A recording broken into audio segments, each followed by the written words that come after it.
Então, continuando o capítulo 4, André estava dizendo que fez, né, uma pergunta discreta para o Gúbio, que era: por que tão extensa comunidade de sofredores que causa e impunham tão flagrantes decadência na forma? E o orientador, paciente, não demorou a responder.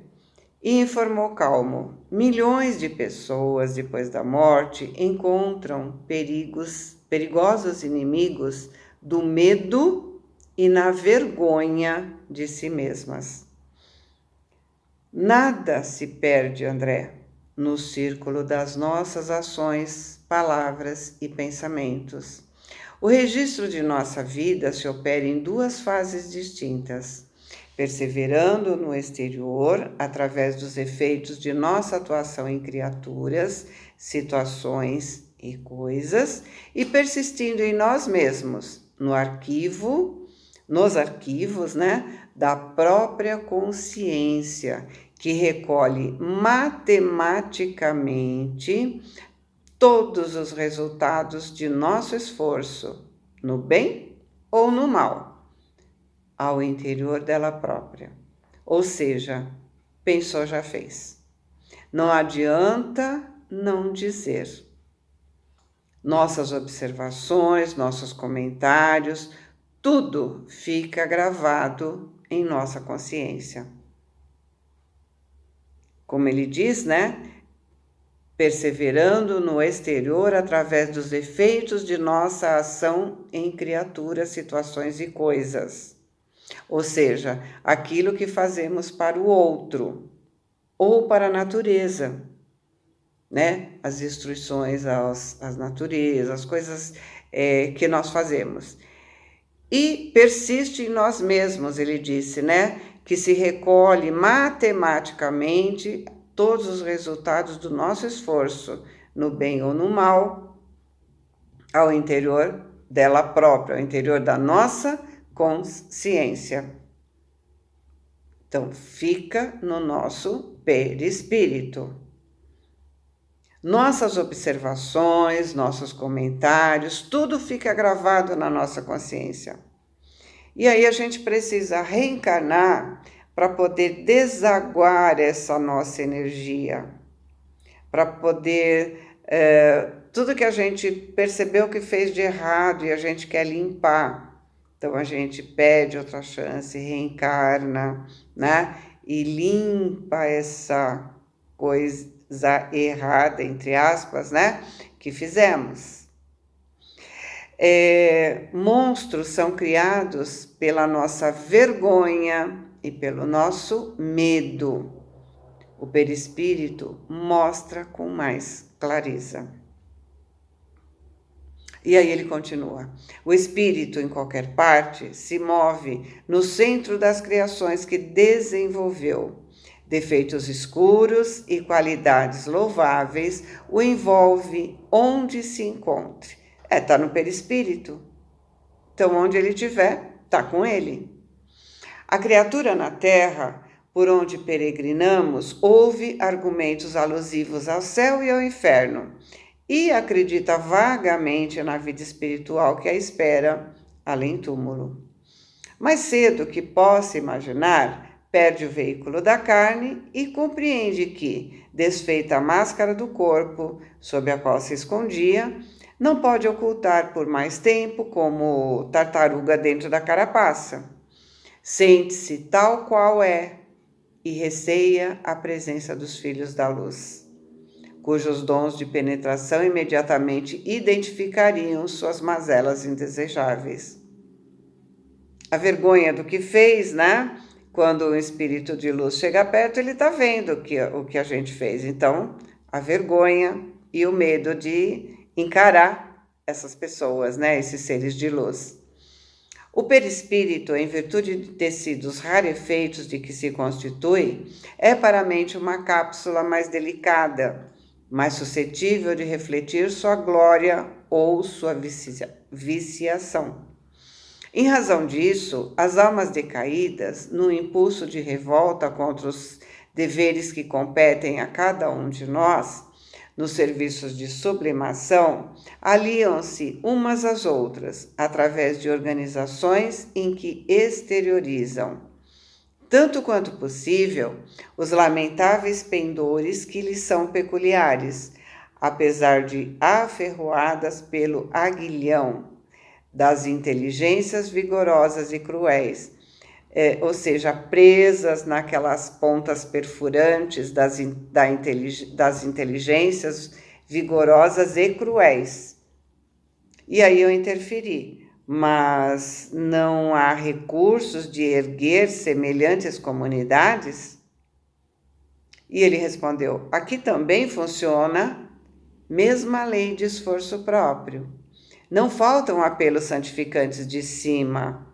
Contudo, com a ausência da íntima adesão dos interessados ao ideal da melhoria própria, é impraticável qualquer iniciativa legítima em matéria de reajustamento geral. Sem que o espírito, senhor da razão, e dos valores eternos que lhe são consequentes, delibere mobilizar o patrimônio que lhe é próprio, no sentido de elevar o seu campo vibratório. Não é justo arrebatar, por imposição, as regiões superiores que ele mesmo, por enquanto, não sabe desejar. E até que resolva se atirar ao empreendimento da própria ascensão, vai sendo aproveitado pelas leis universais, no qual possa ser útil à obra divina. Aí ele diz: a minhoca, enquanto é minhoca, é levada a trabalhar o solo. O peixe, enquanto é peixe, não viverá fora d'água.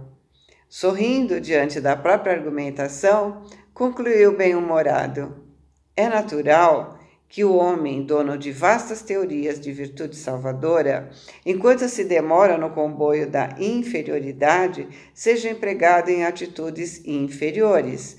A lei estima infinitamente a lógica. Gúbio se calou, evidentemente constrangido pela necessidade de não despertarmos demasiada atenção em torno de nós.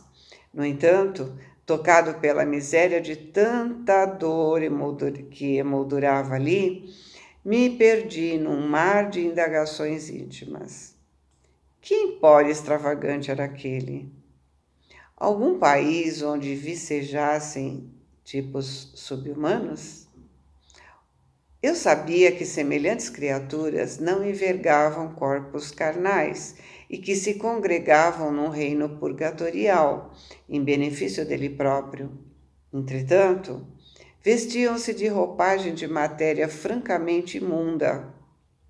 Lombroso e Freud encontrariam ali extenso material de observação, incontáveis tipos que interessariam de perto a criminologia e a psicoanálise, vagueavam absortos, sem rumo.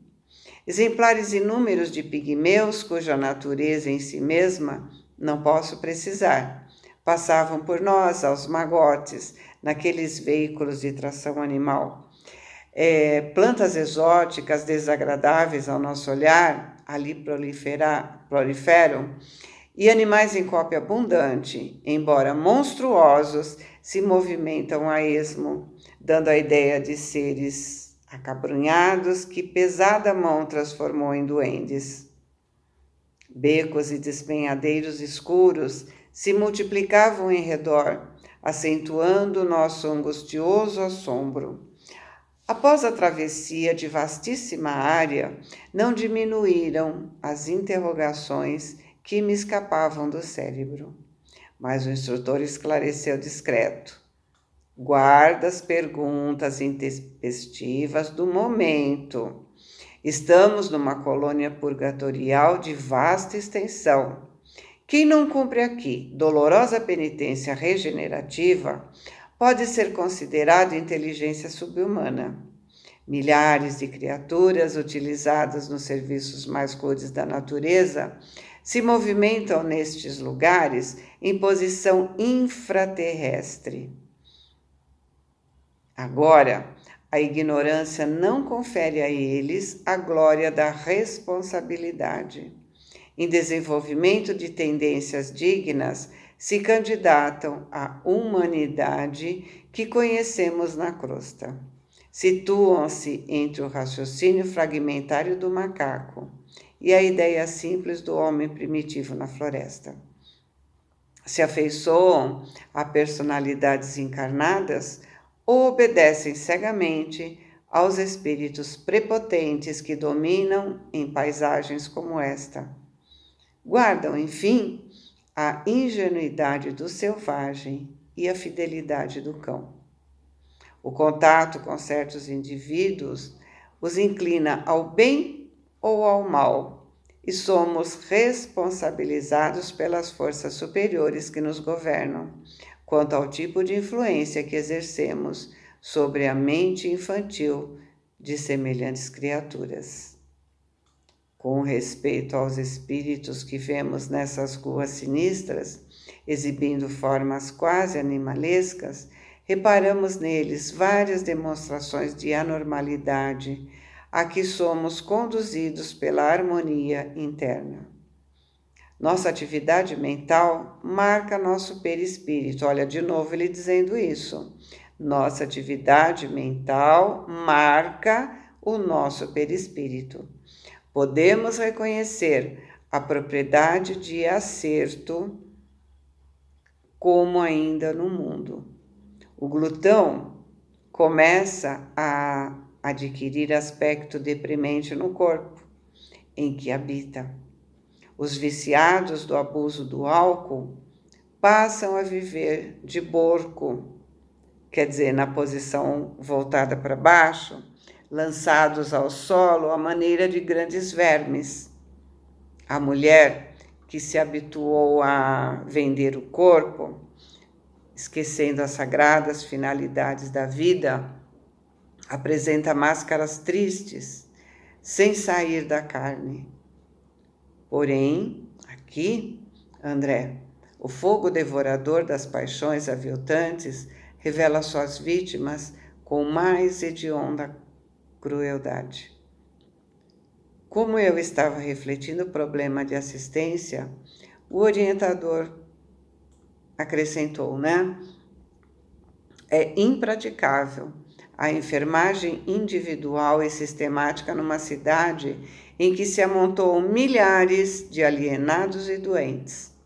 Um médico no mundo surpreenderia aqui as centenas casos de amnésia, de psicastenia.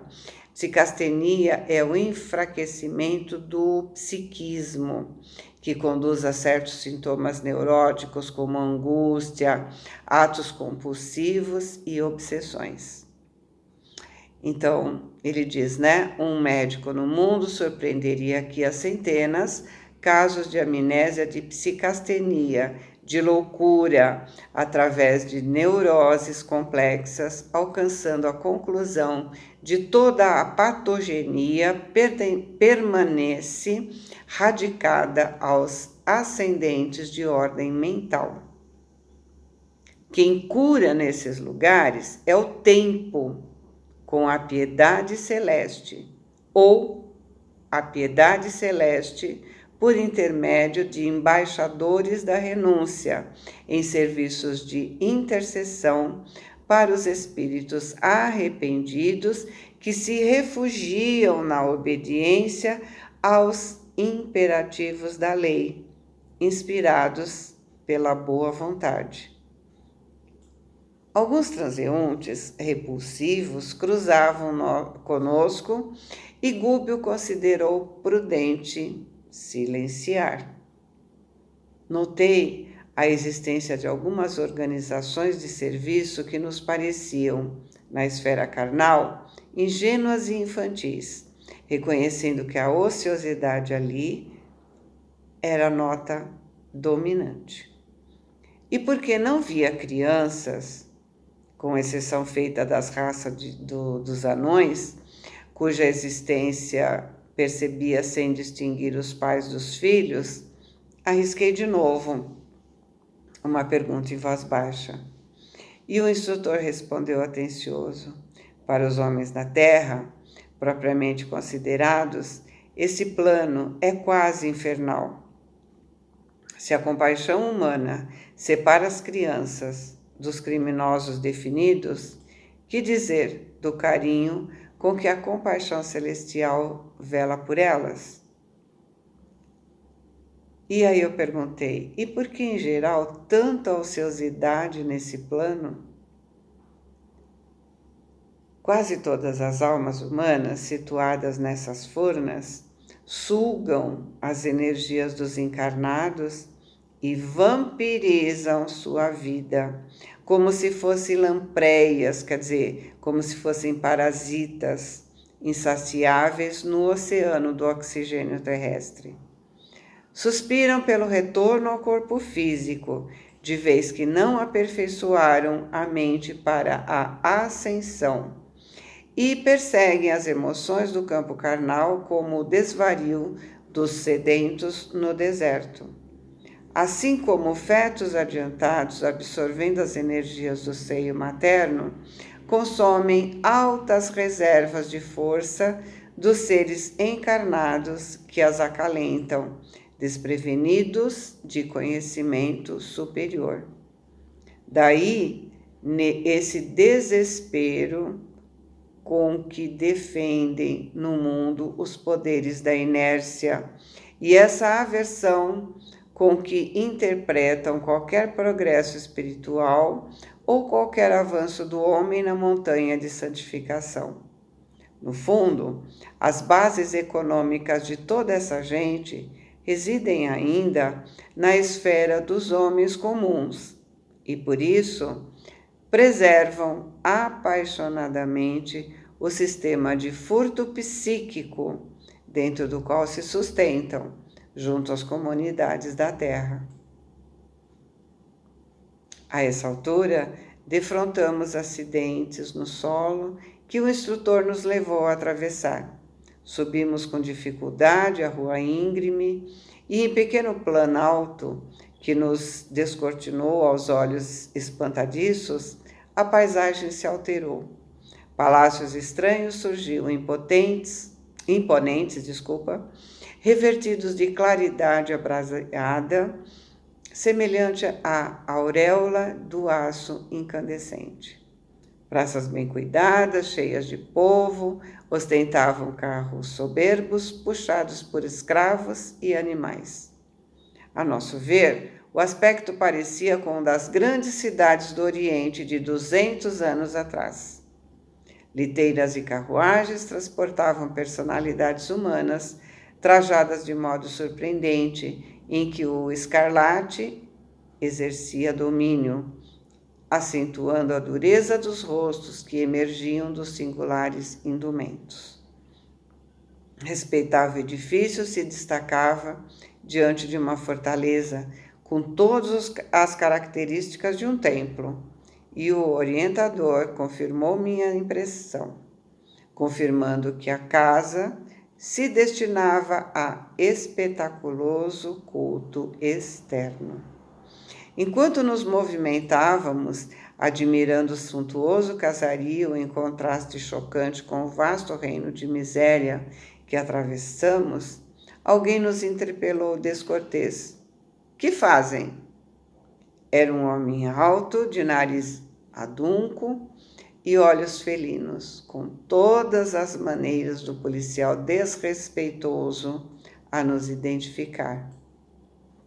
E aí Gúbio esclareceu humilde. Procuramos o sacerdote Gregório, a quem estamos recomendados. O estranho se colocou à frente, determinou que o acompanhássemos a passadas, em silêncio, e nos guiou a um casarão de feio aspecto. Disse em tom seco: é aqui. E, após nos apresentar a um homem maduro, envolvido em longa e complicada túnica, se retirou. Gregório não nos recebeu hospitaleiramente. Olhou Gúbio com desconfiança de fera surpreendida e interrogou: vieram da crosta há muito tempo? Nosso instrutor respondeu: sim, e temos necessidade de auxílio. Já foram examinados? Não. E o sacerdote perguntou sob visível perturbação: e quem nos enviou? Certa mensageira de nome Matilde. O anfitrião estremeceu, mas observou implacável: não sei quem é, mas pode entrar. Tenho serviços nos mistérios e não posso ouvi-los agora. Porém, amanhã ao anoitecer, serão levados aos setores de seleção, antes de admitidos ao nosso serviço. Nem mais uma palavra.